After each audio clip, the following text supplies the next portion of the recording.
If you're looking for a soft sourdough sandwich bread that doesn't require a baking degree to pull off, then this is the recipe for you. I'm all about reliable, scrumptious recipes without any unnecessarily complicated steps. So if that resonates with you, then let's get started. I've got two options for you. One that's super simple and happens to be completely vegan, and one that requires a couple more ingredients but results in a really soft and delicious sourdough bread. First things first, let's talk about the sourdough starter. You want a starter that's been fed 4 to 12 hours previously, has doubled in volume, is active and bubbly, and passes the float test. Obviously, your starter is the foundation of this bread, and you need to get that right for good results. Now, the reason that I give such a large range for how long it will take for your starter to mature is because sourdough is so dependent on environmental factors. If your kitchen is really warm, you may find that your starter doubles within 4 hours, or a really chilly house could make your starter more sluggish. Also, if you haven't been caring for your starter and feeding it regularly, then it might not be as strong and active. If you've been storing your starter in your refrigerator, you may want to go through a couple of feedings in order to reactivate it before using it in this recipe. Basically, you want a starter that's happy and active, not one that's feeling poorly. As I mentioned, one of the ways that you can test to see if your starter is ready to be baked with is to perform the float test. Simply drop a little bit of starter into a glass of room temperature water. If it floats, the starter is ready to be used. If it sinks, it either needed more time to mature or it over-fermented and deflated, losing its air bubbles. As you bake with a sourdough starter more, you'll probably be able to tell if it's ready to be baked with without performing the float test. But it's a great way for beginner sourdough starters to get a feel for what an active, bubbly starter looks like. Also of note, I keep my starter at 100% hydration, which means I feed it equal weights, not volumes, of flour and water. A kitchen scale is invaluable here. If you plan on doing a lot of sourdough baking, then I highly recommend investing in one, and I'll have the one that I use linked below. Okay, so you'll need 1 cup of that active sourdough starter for this loaf. Let's quickly go over the other ingredients that you'll need for this recipe. 240 grams or 1 cup of water, 200 grams or 1.5 cups of all-purpose flour, 200 grams or 1¼ cups plus 1 tablespoon of bread flour, 3 tablespoons of honey or sugar, 1½ teaspoons of unrefined sea salt, and 39 grams or 3 tablespoons of avocado oil. You could also use coconut oil or olive oil here. Knead for 15 minutes on medium-low speed. Now my dough hook bit the dust and I haven't figured out where to purchase a replacement for it, so I use the paddle attachment. I don't recommend this, but it's what I've been doing out of necessity. Anyway, the dough will start out shaggy and eventually it will turn into this lovely, smooth, elastic dough. After it's done kneading, transfer it to a greased bowl.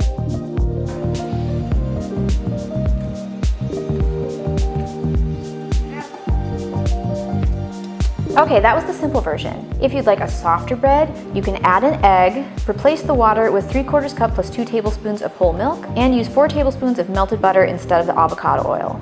Let me pause for a minute to talk about ingredient temperatures. If you start with warm ingredients, obviously the sourdough starter will have a head start and it will take less time to ferment than if you used cold ingredients. So if you use warm water instead of cold water, you can knock off some fermentation time. The same goes for the milk. If you take the chill off of it, then the fermentation process will be jump-started. But as with all bread baking that involves yeast, including wild yeast, you want to make sure that you don't heat any of the ingredients over around 110 to 150 degrees Fahrenheit or 43 to 46 degrees Celsius. If you go much over that, then the temperature will start to kill the yeast and your bread won't rise. Back to the recipe. The process for kneading the soft dough is the same. You want to go until it's nice and smooth and elastic.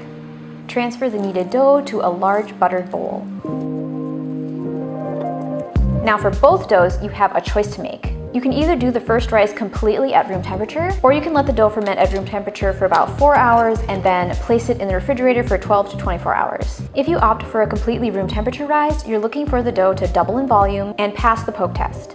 This can take anywhere from around 6 to 12 hours, of course, depending on how warm your kitchen is. To perform the poke test, gently poke your finger into the dough. If it slowly springs back and doesn't quite fill in, then it's done fermenting. If it springs back quickly and completely fills in, then it's not done proofing yet. If it doesn't spring back at all, it's likely over-fermented and you need to move to the next step as soon as possible. So when the dough is done with the first rise, it's time to shape it into a loaf. First, you'll want to select your loaf pan. I use this one from USA Pan. It's 8.5 by 4.5 by 2 3/4 inches.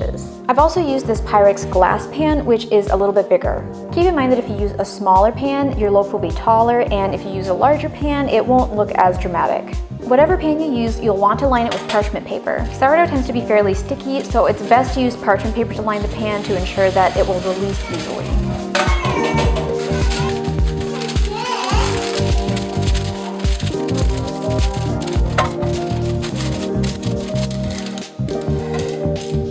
the dough into a log that will easily fit into the pan. This is how I form my loaf, which is pretty much the method that my mom used to form bread while I was growing up. Pat the dough into a rectangle that has a width that's about the same as the length of the loaf pan. Start rolling up the dough, pressing down to seal the seam as you go.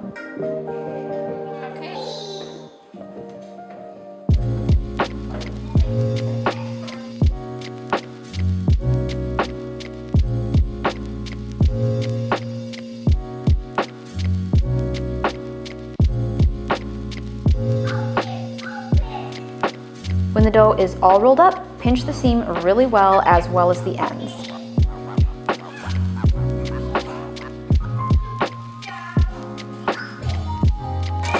Turn the dough over and cup your hands around it and pull the edges of the dough under itself to create more surface tension. Transfer the dough to the prepared pan.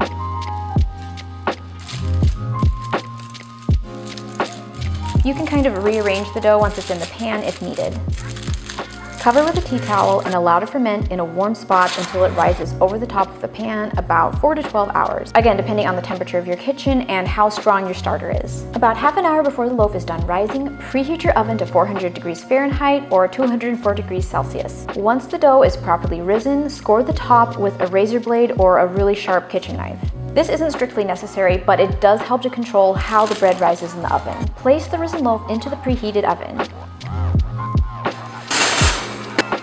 Set the timer for 10 minutes, and when the time is up, lower the oven temperature to 350 degrees Fahrenheit or 177 degrees Celsius and set the timer for 30 minutes. The bread is done when it's deep brown, reaches an internal temperature of 200 degrees Fahrenheit or 93 degrees Celsius, and sounds hollow when tapped on the bottom. For me, this usually takes around 35 minutes once the temperature is turned down to 350, but of course it could be different for you depending on how hot your oven runs. When your loaf is done baking, transfer it to a wire rack to cool. Allow to cool for at least 1 hour before slicing into it. I know this is difficult when you're smelling your amazing homemade bread, but if you slice into it right away, you'll let some of the steam escape, and you could end up with a dry loaf. So patience really is a virtue here. After that, you can tear into it and devour it to your heart's content. This loaf is not only great for sandwiches, it's also great for toast as well as French toast. Now, I thought it'd be interesting to show you the different loaves made with the different methods side by side. First, we have the loaf with the partial cold ferment, the simple loaf, and the soft enriched loaf. These all have different heights and texture, but I honestly think that it came down to different environmental factors, not the ingredients or the method. All of these loaves are good, but I personally prefer a really light, soft loaf, so the enriched dough is my favorite. But you can choose which ingredients and methods to use based on the ingredients you have on hand or the amount of time you have to bake. By the way, I'll have a sample baking schedule in the description so that you can get a feel for how to plan out your sourdough baking. So that's how to make an amazing sourdough sandwich loaf. If you found this video helpful, please give it a thumbs up and make sure to check out this video next to learn how to make my whole wheat sourdough sandwich bread. And one that required, Now, my getting a call from my mom. Hello? I was filming a video.